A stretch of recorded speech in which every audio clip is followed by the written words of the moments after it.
Welcome to episode 2 of ways you can work on your body while you work on your swing.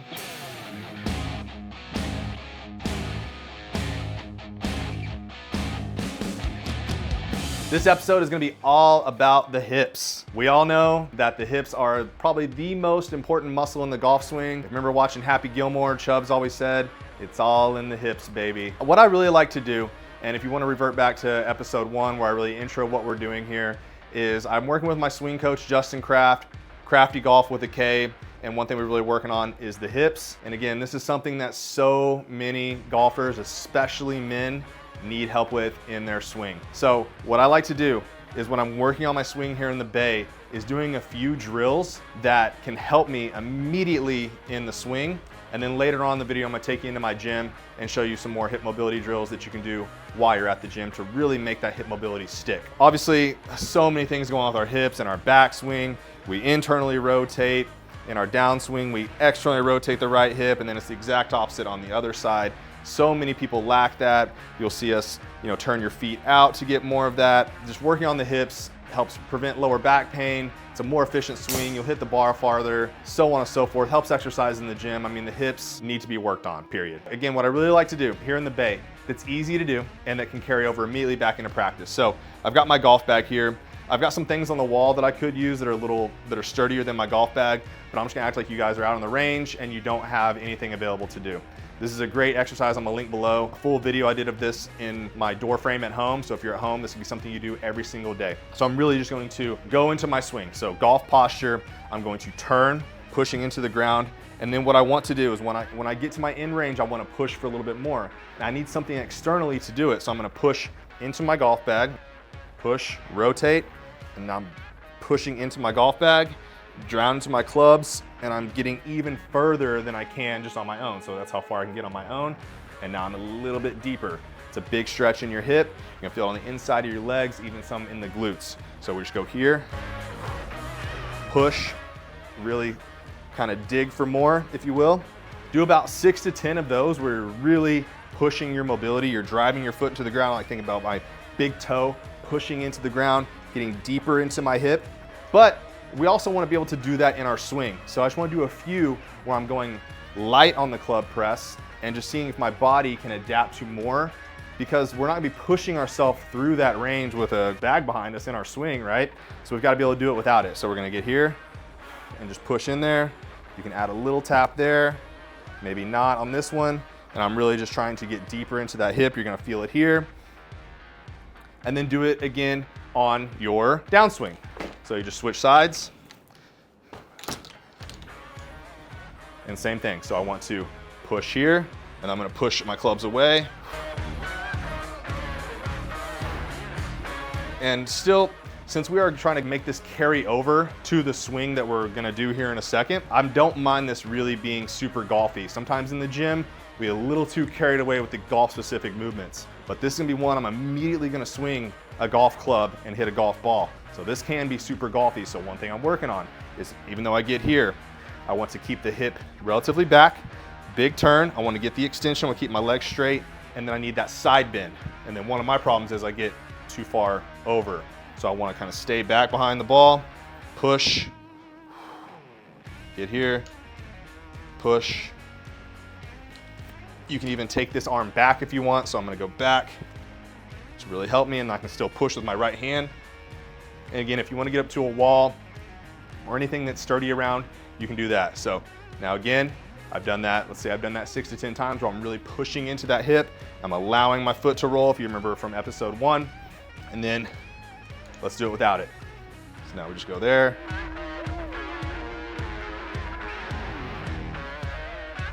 And again, what I really like doing here in the bay, on the driving range, wherever you're practicing your swing, do a few of those, then immediately hit some balls, right? You can take that feel from the drill to the swing. That's kind of tough when you do something in the gym because that feel is gonna be gone. You gotta use this one immediately. And then the gym, we can really own that deep hip mobility. So let's go hit that next. Now we're in the gym to really work on that hip mobility. My favorite hip mobility exercise, period, is this one, supported hip airplane. What we want to do first, and I'm gonna show a few different sides and a few different angles for you.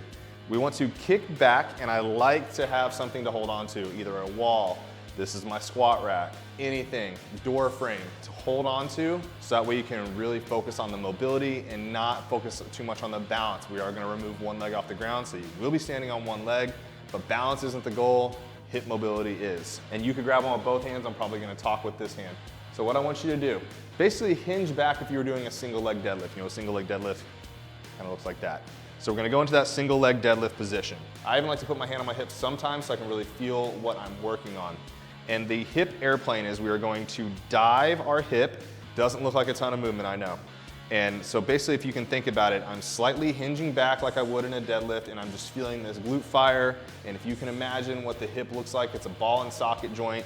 You are just loading up and turning the hip. You're gonna feel a stretch here and get deep in there. So I just call it like diving in here, kick this back foot back, and feel a big stretch. You will know when you get there. Hold that for 3 to 5 seconds. Next, you're going to basically corkscrew that foot into the ground. So I'm pushing the foot into the ground, the big toe, driving it, and then now I'm going to turn and open. Now you'll feel a stretch on the inside as we go into external rotation. Again, really opening up. I'm gonna show you from this side. So we go here, turn and open. That stretch on the inside of my hip, all right? Then you are going to, once you get there as far as you can, hold 3 to 5 seconds. Come back. Dive in again. You will feel that stretch on the outside of the hip into your glute. 3 to 5 seconds, hold.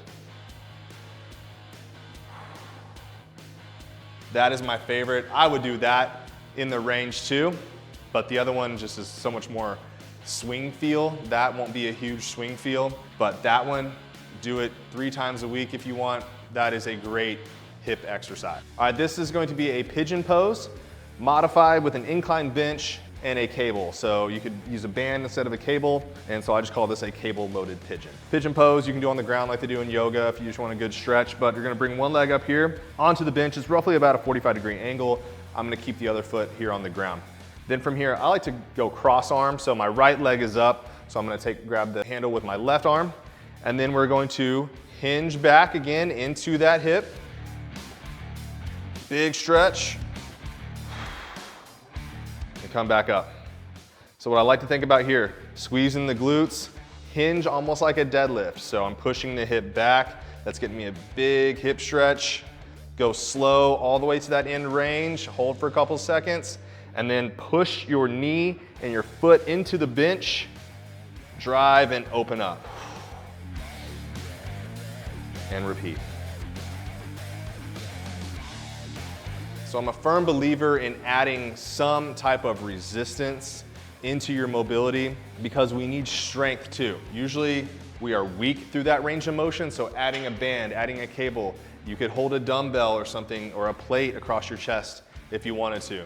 Obviously there are so many hip exercises, I couldn't even begin to film them all for this video because no one would watch it all the way to the end. It'd be very long. But if you do the thing I showed you in the range, if you try the hip airplane, if you do this consistently, you will see a huge improvement in your hip rotation, your hip depth in your golf swing.